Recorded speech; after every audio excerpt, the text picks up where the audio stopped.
All right, welcome to Roots of Reality Experiences. Today I'm joined by Vanessa Woods, who is the director of the Duke Puppy Kindergarten at Duke University and an award-winning writer and journalist. Additionally, she recently published her latest book with Dr. Brian Hare called Puppy Kindergarten: The New Science of Raising a Great Dog. So, Vanessa, thanks for coming on. Thanks for having me on the show. So, just to start off, I mean, obviously, it seems like you have kind of a dream job for a lot of people here working with puppies all the time. But how did you first get interested in dogs and animal behavior in general? So I actually married into dog research. So my husband Okay. Brian Hare has been studying dogs for a really long time, and we actually met in Uganda. Wow. I was filming chimpanzees, and he was sort of like studying their psychology. And after we met and kind of got together, then I just became interested in what he was doing and the whole process of domestication and self-domestication and what that meant. And, when we got to Duke, and then there needed to be someone to take care of all the puppies. And it is a dream job. I love it. So there must be, I guess, quite a few differences than working with chimpanzees and puppies, I suppose. Well, I really liked working with the baby chimpanzees and the Okay. baby bonobos. So I seem to like really baby animals. Okay. And the thing they have in common is they're all very cute. Yeah, So I do enjoy that. definitely. So, how much do then like puppies understand about the world and what's around them? I feel like that's kind of a question a lot of people have because they're not fully developed yet, obviously, and most people just think about dog intelligence, but not necessarily, puppy intelligence. Well, yeah, that was one of the fun things that we found is that just like human babies, puppies aren't born with all the bulbs in the box. And so what we were trying to figure out is that, when do these different intelligences emerge? And so we did discover multiple intelligences in puppies. So just like in people, just because you're really good at reading doesn't mean you're good at math and vice versa. And so, dogs we knew had between 4 to 5 different kinds of intelligences that weren't kind of like dependent, that were independent of one another. And the question was when if they were present in puppies and then when these emerged. So some of these intelligences arise really early, like the ability to read cooperative communicative gestures, and then others, like self-control, don't emerge to adult levels until 13 to 14 weeks old. Okay, interesting. And what about like, how much of a factor does the breed versus just how they're being raised Sure. impact? So nature and nurture. Yeah, It's always a little bit of both. And the kind of the challenge is, as you said, to figure out the different influence of each. And what we found is that breed overall, there's not a lot of evidence to support any much influence on cognition. okay, It really does see, breeds are a really recent phenomenon. They've only been around for a couple hundred years. And, the emphasis on breed is really what the dog look like and not what sure. the dogs, sort of who they actually are. And so we find a lot more differences in kind of like a group of dogs that has been specially bred, like these canine companion dogs. They're all service Okay. dogs, and they have, they're just so different to kind of like the general population of dogs. They're really special. They're super friendly. They're really attracted towards strangers. And this just makes them all around great dogs. Yeah, so when people talk about things like shepherds, like herding type dogs versus retrievers, is there really much difference then, or are these names just we've given them? So it used to be that there was a function with these dogs, but the the Victorian times, it was like any dog that herded sheep was called a shepherd. Yeah. And any dog that kind of like went to retrieve game was a retriever. Right. So, this kind of concept is really strict definition of what a breed looks like. That is like really recent. And there's a lot of kind of like just popular psychology on what a different breed is. But I can just tell you with Labrador retrievers, which is the breed that service dog organizations use, we work with military dogs and service dogs, and they're Okay. all lab golden crosses, and they are as different as two different species. I mean, the military working dogs, I mean, they will just go through a wall. And the service dogs are just really different. And so our challenge was to figure out, well, what are the cognitive differences? And, what's the kind of cognitive profile that would set a dog up for success? Yeah. Yeah. So, I mean, that's interesting. So, can you take a lab and turn it into a military dog, or is that something that they really are just different?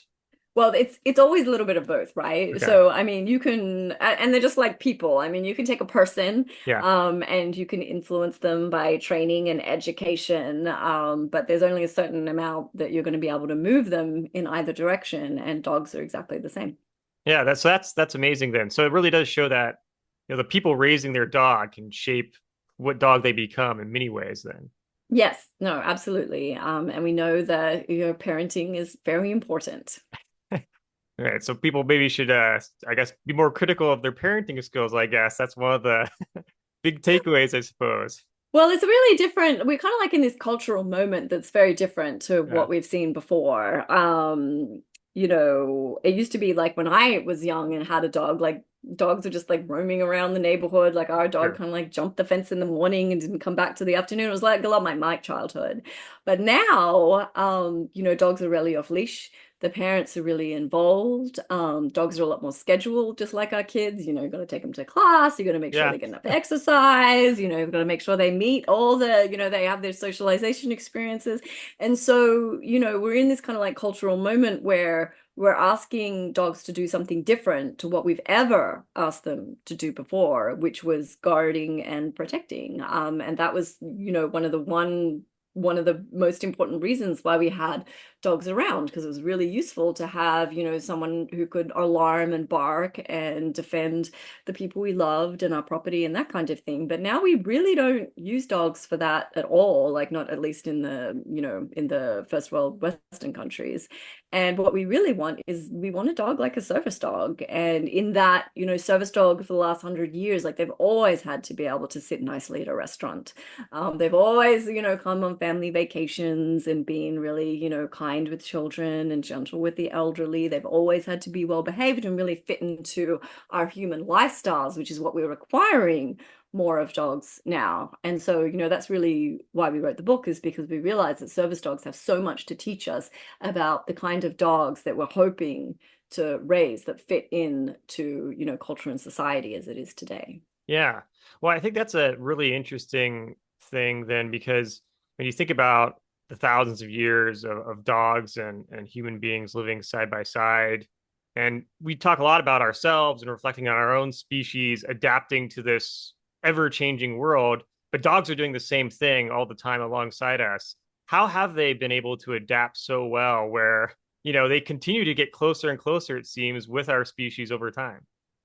That's a really great question. They've hijacked all sorts of bonding mechanisms that we're supposed to have with our children, for one thing. Like, sometimes you just see your dog staring at you and you're like, what is it? What do you want? Do you want to go to the bathroom? Do you want something to eat? I said, I don't want anything. And so what they've done is that so humans and their babies, they have this oxytocin loop. So when babies like are super young and they need a lot of care, they just make eye contact with their parents, and it makes, that starts this loop, and it makes you both feel loving and loved. It's like a bonding hormone. And so dogs have managed to hijack that loop so that, when your dog's staring at you and you're staring at your dog, like your oxytocin goes up, like their oxytocin goes up. Yeah. And so it's like the same loop. So that's pretty clever. And yeah, anyone who has a great dog just knows, I guess, also what a wonderful experience it is. And I think dogs, in a lot of ways, keep us from being lonely. They get us outside the house. They have us meeting different people.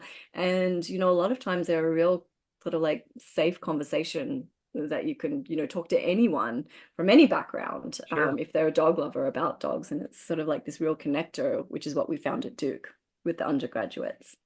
Yeah, I mean, it is incredible. It seems like the lines between, separating species between dogs and human beings seem to be blurring more and more over time. So Yes, they're definitely fur babies now. so, what are the most important aspects then to their development? When a person's raising their dog, what are the things they need to keep in mind? So socialization is really important, but not so important that you need to go crazy. That was one of the fun things that we learned at Duke. We actually raised the puppies two different ways. So we had 101 puppies through the program, and half of them were just raised the way you normally raise a puppy at home.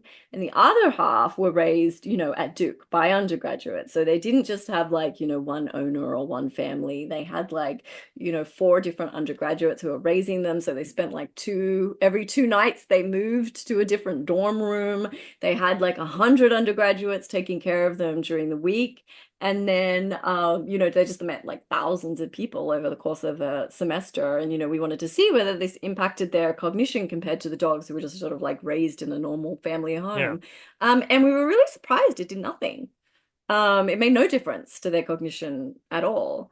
So that was like one really surprising finding, that, you need some socialization, but it seems to be a threshold. And then after that, it's kind of like, just comes out in the wash. And the second thing we found is that we have this really fun game where you just kind of like lock a treat in one of those snap lock containers, the ones that Okay. you put in the fridge. Sure. And you just kind of like, show your puppy a treat, put the treat in the container, and then lock it, and then see what they do. And then some puppies are really determined they'll try and get the treat out, even though it's impossible, and that's why we call it the impossible task. And then other puppies will just kind of like, make a lot of eye contact and ask for help. Yeah. And it turns out the ones who ask for help are more likely to graduate as service dogs. But the fun thing we found was that puppies who played this game for 5 minutes every 2 weeks made double the amount of eye contact at the end of the 20 weeks in kindergarten, Oh, wow. as puppies who didn't. And, eye contact, as we said, is really important for dogs and bonding with their humans. So, that's a really cool game that people could play. It doesn't take very long, doesn't cost any money, and it can really improve the relationship. Yeah. That's cool. I'm curious. So, if someone has a dog already and then they get a puppy, does the fact that a person has a dog around their puppy all the time kind of impact how much the dog sort of bonds with the human being or becomes very perceptive of what their owner wants at all? Or does it Um, not make a difference? So we had, I think it depends on the dog. I think it depends on Okay. the dog and on the puppy. So we had this great dog, Congo, and he was actually the principal of the puppy Okay. kindergarten. So he would like demonstrate all the commands for the puppies. He would like set the pace on walk. So he was like, walking really nicely on a loose leash. If the puppies played too rough, then, he would like, bring a toy over and teach them how to play with a toy. He Wow. was like, self-handicapping all the time. He would just roll on his back and let the puppies like, so he was a really big dog. He was like, 80 pounds. And sometimes the puppies would just put their whole head in his mouth just to see what was in there. And he would just be so patient. He would just stand there with his mouth open. The puppies would try and nurse from his elbow sometimes, and he was just like, he was fine Wow. with it. So that is a great dog, and that is a really good dog to Yeah. have around with a puppy. And then we've had other dogs who are, especially as they get older, are really impatient with puppies. Dogs who don't really like other dogs. And then puppies, you can get puppies who are also really timid and really nervous and anxious, and then Yeah. puppies who are so confident. So I think it's just like kids. I You think it just just never depends. know. Yeah. I guess it's just kind of a random, yeah, just like people, it's kind of random. Everyone's a little bit different. And Yeah, individual differences. yeah. Yeah, that is fascinating. I've had several dogs over time, and they all seem to have different traits that surprise me because, like, okay, this is not something I've dealt with before in terms of Hmm. personality. So it is interesting. What do you think are like the biggest kind of misperceptions people have then about raising a puppy? I think that there are smart dogs and dumb dogs. That's like something we hear a lot that is not, that we have not found to be true. Like puppies Okay. have different intelligences, and, they're not really related to each other.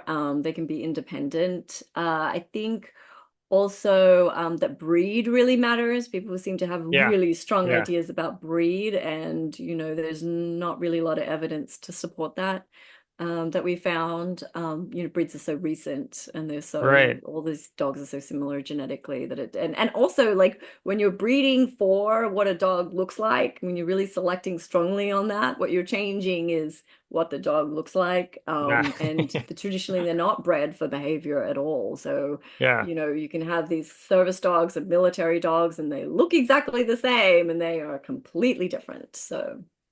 Yeah, that seems like something that is going to be an ongoing battle to kind of correct that misperception then, because it seems like people still today are very much obsessed with breeds. I feel like with the amount of a promotion regarding like, rescuing dogs from shelters and stuff, there seems to be less emphasis on breeding as certain breeds as there used to be, I guess. But yeah, I guess Yeah, and I just think I mean, that's just who we are as a culture. We're super sure. obsessed with appearances, and then, like what you look like on the outside, what that says about, your status and who you think you are. And then so I think that just getting a dog for some people, it's like advertising the kind of person they think they are, or they've heard that this is the kind of dog that's really going to fit well into their lifestyle, or they've gone down some like Instagram rabbit hole of like French bulldogs, and now they just can't live without one. And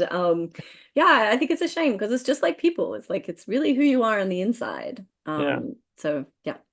Well, I mean, I guess that also plays a role in, when people are thinking about what breeds are like aggressive or something. Um, Yeah, there's no evidence on that. so, Yeah, we but get a no. lot of similar misconceptions about Sim dogs. Similar misconceptions about dogs as there are about people Yeah, is that, this group sure. of people is more likely to behave this Yeah. kind of way, or this group of people is more deserving of care. Hmm. And, we did do one study that found, with Margaret Graham from NC State University, and she actually found that even veterinarians, because she's a board licensed veterinarian, even veterinarians have really strong ideas about what types of breeds of dogs feel pain more than other breeds, even though Wow. there's like no evidence about Wow. that at all. Well, that's a little disturbing that vets are having that issue. So, Hmm. Hmm. Yes. So anyway, geez, okay. Was there like something that stood out to you most in your research that surprised you about dog just behavior? how different all puppies are. Like, I mean, I knew the dogs are different, but I mean, like, especially like fall 19 when we had that class of puppies. I mean, there were seven puppies, and they all looked like they were copied and pasted from the puppy next to them.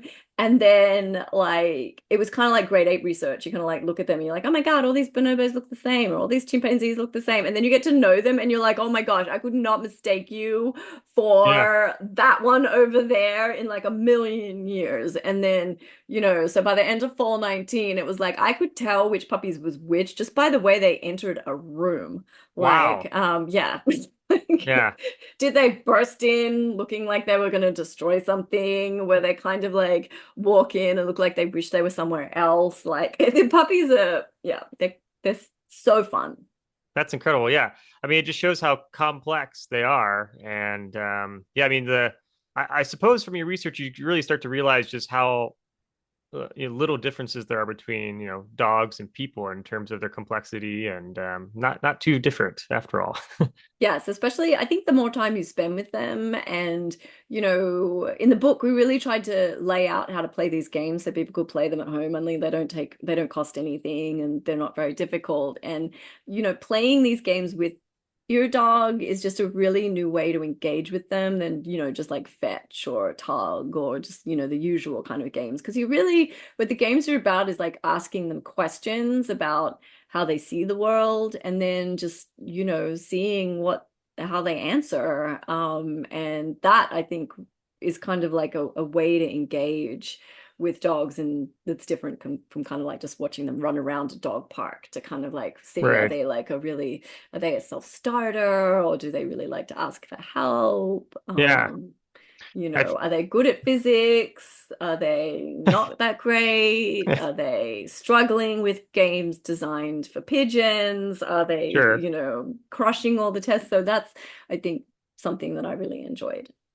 Yeah, I feel like dog parks can kind of be like the Wild West when it comes to introducing dogs because you just get all sorts of different dogs have Yep. been raised differently by different people. It is kind Yep. of an interesting Like a game. playground. It's just like the Yeah, playground. yeah, exactly.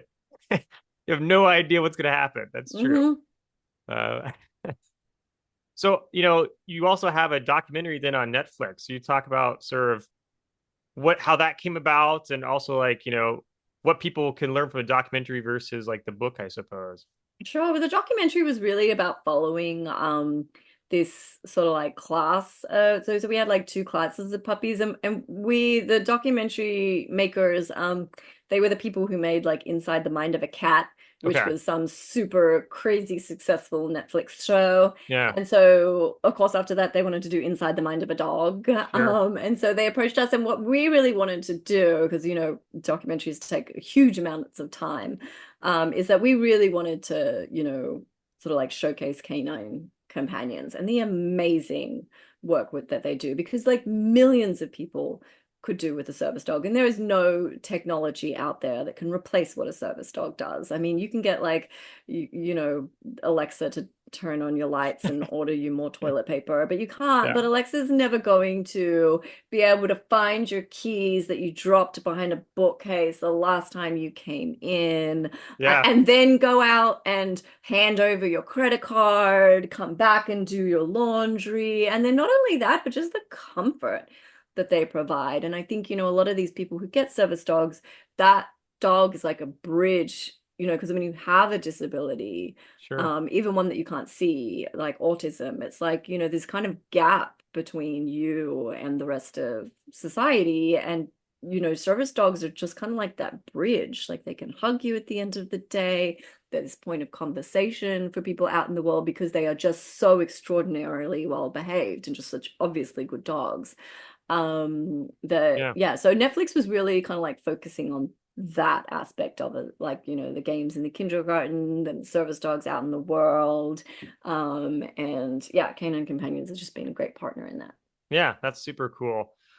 Did you do any research on like how puppies interact with, let's say, other species of animals like cats or something? No, it is just the puppy kindergarten. Okay. It's not it wasn't the zoo. We're not gonna have Oh, baby random animals. animals. Oh, Oh, yeah. baby animals to come to Duke. It was hard enough just keeping seven puppies under control Oh, each I'm semester. sure. So it was I'm like sure. we weren't going to introduce a cat. Let's just mix it up a little bit here. That's right. Although, there was this one test that we did, and it's a novel object test, it's a temperament test, and Mhm. every 2 weeks, we introduced the puppies to a new life-size robot. Oh, wow. Okay. So we had like Kitty one week, like the orange tabby, and we had Blue, who was like a blue triceratops. And Yeah. so that was really interesting to see how the different puppies kind of reacted to these robots. Like some of them were like, super friendly and really appropriate. They would go around and sniff the dinosaur's bottom. They would politely play blah, those kind of things. And there were some puppies that were like, no. No, I want to go Okay. back outside right Like, now. Like, what is this thing here? don't trust So it. Yeah. that was as close to a zoo as we got. Okay. So you started, yeah, bring in robots, which, Hmm. yeah, in the future may be a thing as well in households around the world. So, Yes. and another interesting dynamic of family homes, dogs, robots, cats, whatever. Yeah. Wow. Cool. And so, what are you currently working on then? Is there any other upcoming research you have, or? Well, so we had the last of the 101 puppies through the kindergarten last semester, and so now we're going to wait and follow them. So we're going to Yeah. see if they make it or not, because that's the thing. Like you kind of like test the puppies every 2 weeks from 8 to 20 weeks, their period of the last period of rapid brain development, and then you got to see whether they make it. So you Yeah. kind of like, you got to test them before they go in for professional training, and then, see if they graduate or not. So that's going to be the next phase. Yeah. And so, has there been any like, so what data do you have then on like I mean, I guess as you mentioned, then it sounds like that regardless of quote unquote breed and stuff, the dogs are all just kind of, there's no like anomalies that are popping up about certain types of dogs or anything, size or whatnot in terms of whether they can graduate. No, that is a reason why they have labs, golden retrievers like at this size, because they're kind of like big enough to pull a wheelchair, tall enough to, hit a light switch, that kind of thing. But no, and I think actually canine companions and other service dog organizations, the reason why they have labs and golden retrievers is not because another dog couldn't do it, another breed of dog or another just kind of dog or a shelter dog or whatever. It's just because that's what people expect Yeah. when they think of a service dog. And if you have a disability, especially one that's not obvious, and there's so many like fake service dogs around that that's just one more barrier to entry, that you've got a service dog that's a kind of dog that people are afraid of, or that just looks ridiculous. Yeah. So I think that's really why they have labs in the first place. Yeah, the fake service dog is definitely an interesting phenomenon where you have a lot of people that just like buy something on Amazon and say it's a service dog.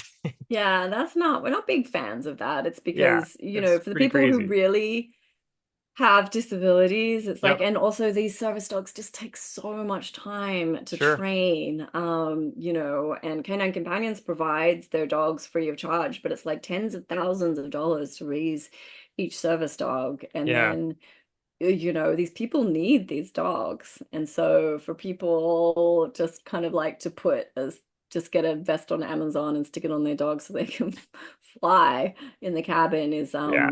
yeah, I think a real disservice to people who really need them. Yeah, that would make sense. I mean, for a while, I know people were bringing on like snakes or random random Yeah, so animals. they put a stop to that. They were Yeah, like, so no, you cannot have a service peacock. That is not a yeah, thing. that's right. Crazy world. And what's the best way then for people to keep track of your work and the future you research? And So just I mean, we're on a college campus, so Instagram, yep, obviously, there you go. Yeah, at Duke Canine Cognition, and the book is available everywhere books are sold. awesome. Well, thank you so much for coming on and talking about this topic that I think a lot of people are pretty interested in. So, Well, thank you so much for having me on the show. It was good to finally connect. absolutely.